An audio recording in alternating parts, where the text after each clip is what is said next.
आधुनिक समय में भूत प्रेत अंधविश्वास के प्रतीक के रूप में देखे जाते हैं, पर कुछ लोग ऐसे भी हैं जो भूत प्रेतों के अस्तित्व को नकार नहीं सकते।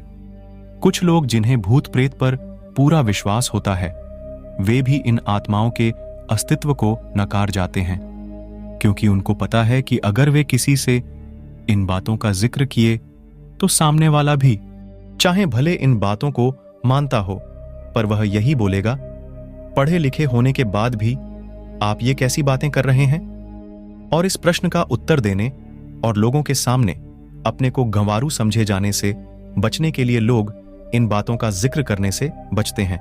मैं आज यहां 2 घटनाओं का वर्णन करूंगा, जिसको सुनने के बाद आपको क्या लगता है अवश्य बताएं। खैर, मैं भी तो भूत प्रेत को नहीं मानता, पर कभी कभी कुछ ऐसी घटनाएं घट जाती हैं कि भूत प्रेत के अस्तित्व को नकारना बनावटी लगता है। बात कोई 15 से 16 साल पहले की है। मैं जिस जगह पर काम करता था वहीं पास में एक फ्लैट किराए पर लिया था। इस फ्लैट में मैं अकेले रहता था, हाँ, पर कभी कभी कोई मित्र संबंधी आदि भी आते रहते थे। इस फ्लैट में एक बड़ा सा हॉल था और इसी हॉल से संबंध एक बाथरूम और रसोई घर। एक छोटे से परिवार के लिए यह फ्लैट बहुत ही अच्छा था, और सबसे खास बात इस फ्लैट की यह थी कि यह पूरी तरह से खुला खुला था। मैं आपको बता दूं कि इस फ्लैट का हॉल बहुत बड़ा था और इसके पिछले छोर पर शीशे जड़ित दरवाजे लगे थे, जिसे आप आसानी से खोल सकते थे। पर मैं इस हॉल के पिछले भाग को बहुत कम ही खोलता था, क्योंकि कभी कभी भूलवश अगर यह खुला रह गया तो बंदर आदि आसानी से घर में आ जाते थे और बहुत सारा सामान इधर उधर कर देते हैं। आप सोच रहे होंगे कि बंदर आदि कहां से आते होंगे, तो मैं आप लोगों को बताना भूल गया कि यह हमारी बिल्डिंग एकदम से एक सुनसान किनारे पर थी और इसके अगल बगल में बहुत सारे पेड़ पौधे, जंगली झाड़ियां आदि थीं। अपने फ्लैट में से नीचे झांकने पर सांप आदि जानवरों के दर्शन आम बात थी। एक दिन शाम के समय मेरे गांव का ही एक लड़का, जो उसी शहर में किसी दूसरी कंपनी में काम करता था, मुझसे मिलने आया। मैंने उससे कहा कि आज तुम यहीं रुक जाओ और सुबह यहीं से ड्यूटी चले जाना, पर वह बोला कि मेरी ड्यूटी सुबह 7 बजे से होती है, इसलिए मुझे 5 बजे जगना पड़ेगा और आप तो 7-8 बजे तक सोए रहते हैं, तो कहीं मैं भी सोया रह गया तो मेरी ड्यूटी नहीं हो पाएगी। इस पर मैंने कहा कि कोई बात नहीं, एक काम करते हैं, 4 बजे सुबह का अलार्म लगा देते हैं और तू जल्दी से जगकर अपने लिए टिफिन भी बना लेना। पर हां, एक काम करना, मुझे मत जगाना। इसके बाद वह रहने को तैयार हो गया। रात को खा पी कर लगभग 11 बजे तक हम लोग सो गए। हम दोनों हाल में ही सोए थे। मैं खाट पर सोया था और वह लड़का लगभग मेरे से 2 मीटर की दूरी पर चटाई बिछाकर नीचे ही सोया था। एक बात और, रात को सोते समय भी मैं हाल में 0 वॉट का बल्ब जलाकर रखता था। अचानक लगभग रात के 2 बजे मेरी नींद खुली। यहां मैं आप लोगों को बता दूं कि वास्तव में मेरी नींद खुल गई थी, पर मैं लेटे लेटे ही मेरी नजर किचन के दरवाजे की ओर चली गई। मैं क्या देखता हूं कि एक व्यक्ति किचन का दरवाजा खोलकर अंदर गया और मैं कुछ बोलूं उससे पहले ही फिर से किचन का दरवाजा धीरे धीरे बंद हो गया। मुझे इसमें कोई हैरानी नहीं हुई, क्योंकि मुझे पता था कि गांव वाला लड़का ड्यूटी के लिए लेट ना हो, इस चक्कर में जल्दी जग गया होगा। बिना गांव वाले बच्चे की ओर देखे ही ये सब बातें मेरे दिमाग में उठ रही थीं।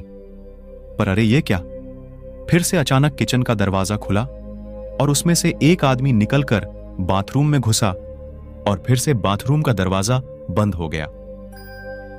अब तो मुझे थोड़ा गुस्सा भी आया, और चूंकि वह गांव का लड़का रिश्ते में मेरा लड़का लगता है, इसलिए मैंने घड़ी देखी और उसके बिस्तर की ओर देखकर गाली देते हुए बोला कि बेटे, अभी तो 3 भी नहीं बजा है और तू जगकर खटर पटर शुरू कर दिया।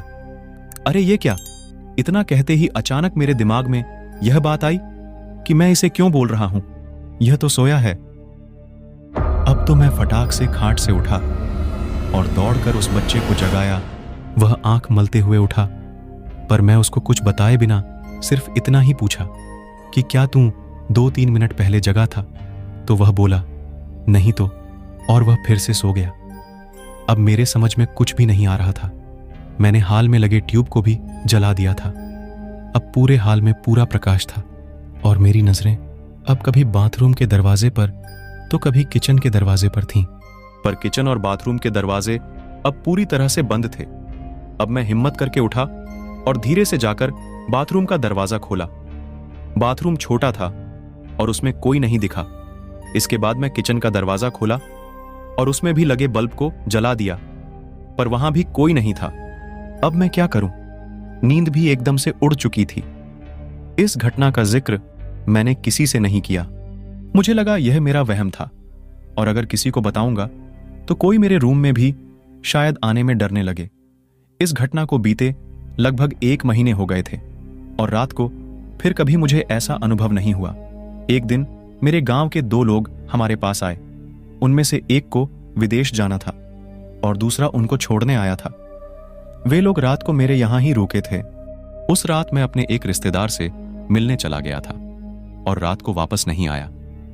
सुबह सुबह जब मैं अपने रूम पर पहुंचा तो वे दोनों लोग तैयार होकर बैठे थे और मेरा ही इंतजार कर रहे थे।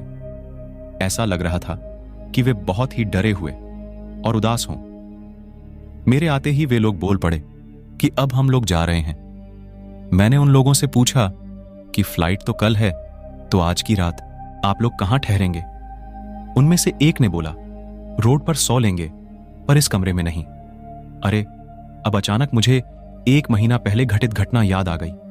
मैंने सोचा, तो क्या इन लोगों ने भी इस फ्लैट में किसी अजनबी आत्मा को देखा? मैंने उन लोगों से पूछा कि आखिर बात क्या हुई, तो उनमें से एक ने कहा कि रात को कोई व्यक्ति आकर मुझे जगाया और बोला कि कंपनी में चलते हैं। मेरा पर्स वहीं छूट गया है। फिर मैं थोड़ा डर गया और इसको भी जगा दिया। इसने भी उस व्यक्ति को देखा। वह देखने में एकदम सीधा साधा लग रहा था और शालीन भी। हम लोग एकदम डर गए थे क्योंकि हमें वह व्यक्ति इसके बाद किचन में जाता हुआ दिखाई दिया था और उसके बाद फिर कभी किचन से बाहर नहीं निकला और हम लोगों का डर के मारे बुरा हाल था। हम लोग रात भर जागते रहे और उस किचन के दरवाजे की ओर टकटकी लगाकर देखते रहे, पर सुबह हो गई है और वह आदमी अभी तक किचन से बाहर नहीं निकला है। अब तो मैं भी थोड़ा डर गया और उन दोनों को साथ लेकर तेजी से किचन का दरवाजा खोला, पर किचन में तो कोई नहीं था। हाँ, पर किचन में गौर से छानबीन करने के बाद हमने पाया कि कुछ तो गड़बड़ है। जी हाँ, दरअसल फ्रिज खोलने के बाद हमने देखा कि फ्रीज में लगभग जो 1 किलो टमाटर रखे हुए थे वे गायब थे और टमाटर के कुछ बीज, रस आदि वहीं नीचे गिरे हुए थे और इसके साथ ही किचन में एक अजीब गंध फैली हुई थी। खैर, पता नहीं ये हम लोगों को वहम था या वास्तव में कोई आत्मा हमारे रूम में आई थी। मैंने इससे छुटकारा पाने के लिए उस फ्लैट को ही चेंज कर दिया और दूसरे बिल्डिंग में आकर रहने लगे। ये थी एक लड़के की अनसुनी कहानी जो आप लोगों के साथ शेयर किया। अब आप भी इस कहानी को अपने दोस्तों में शेयर करें और वीडियो को लाइक करना ना भूलें। अगर आपको ऐसी ही डरावनी और रहस्यों से भरी वीडियो देखना पसंद है तो चैनल को सब्सक्राइब जरूर करना। Thanks for watching.